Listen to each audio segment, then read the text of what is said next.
Some of the biggest names suing Fortnite maker Epic Games for allegedly misappropriating their dance moves in-game have temporarily dropped their lawsuits.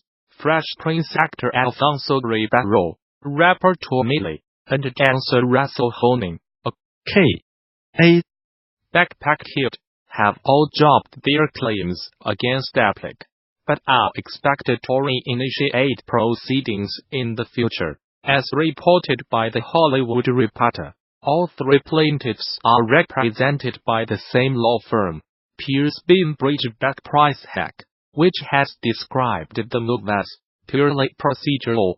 We will continue to vigorously fight for our clients' rights against those who wrongly take their creations without permission and without compensation, commented Attorney David Hecht. The news comes shortly after Ribeiro was refused the copyright on his Carlton dance, which he claims is being unlawfully replicated and sold in Fortnite as the Fresh emote. The U.S.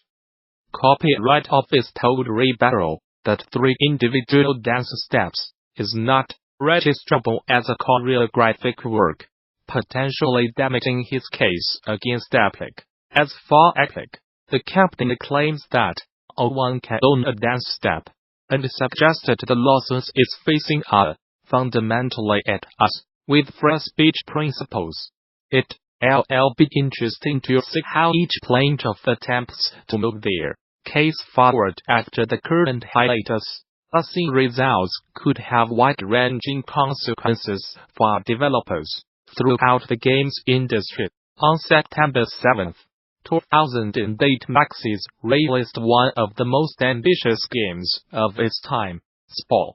The single-player sandbox god game was met with a mixture of acclaim and criticism at first after a number of fans were upset it did not meet the expectations set in demos shown during Will Wright's 2005 DD Talk. On the various C3 showings, it would eventually be recognized as a project that pioneered procedural generation that still has an active player base 10 years later. Over the entire course of development, as the team at Maxis grew from an idea in Will Wright's head to a team of over 100 developers, every designer that touched some aspect of Spore knew it was something incredible, even if the initial concept would have to change and scale over the course of development. The first time I talked to him, he said he wanted this to be a game about Drake's equation, the improbability of our universe. Lead designer Chris Trottier tells me over Skype he wanted players to go through all this deep failure so they appreciate how incredible it is that we are here. He came off that quickly though, but it was clear how massive he wanted it to be early on. 10 years after the release, members from all aspects of the Spore project were eager to reflect on the challenges, highlights, and overall experience of developing a game as influential as Spore. What follows is a series of excerpts taken from conversations conducted separately with lead designer Chris Trottier, technical artist Kate Compton, lead designer Stone Brandy, software engineer Dave Kuleba, lead gameplay engineer Dan Moskowitz, and associate producer Guillaume Pierre. Unfortunately, Will Wright remains elusive. Stone Brandy, working on Spore was wonderful. A lot of industry nowadays is making equals to previous games. So you take an existing game and just add +1 to it. Spore was so different that there was not a lot of models that we had for it. Will had this powers of 10 vision from starting from a cell and zooming all the out to a galaxy level. It was really like what? It was not like any game before it. So the whole team was super excited about it. Chris Trottier, Spore was an interesting team, since it was 100 people who were used to being the smartest person in the room, and when you have people who are used to being brilliant, it gets hard for them to say, I am good with doing whatever works for everyone else. We had a lot of passionate personalities that created a culture of debate. It was kind of this competitive team, and people were focused on making whatever they were working on the best, which is great. It's good to have passionate designers. But there was this focus on local excellence over the handshakes that made the game whole. Dan Moskowitz. I had worked at Sony for 5 years. Prior to joining Maxis, I had worked on PlayStation 2 games, and that had been my experience up until that point. I worked at a really cool research lab as an undergrad, and joining Maxis felt like going back to that a little bit. I remember when I first joined, there was an intern whose whole job was to prototype weather patterns, and that was unheard of for an ARM video game company.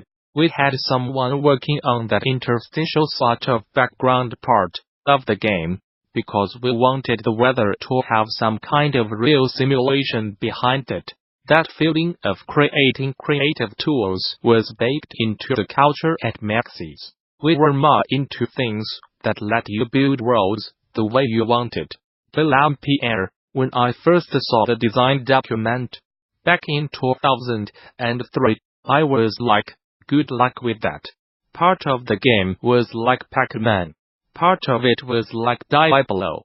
Another part was like SimCity. I just thought that there was no way that this game was ever going to come out. A blurry photo of the sport team in 2008, provided by Pierre, Kate Compton, was a huge astronomy buff, and the rest of the team had some of the most diverse set of outside interest that I have ever seen in a games team. People did not just play video games for their hobbies and work. We had people into biology and physics.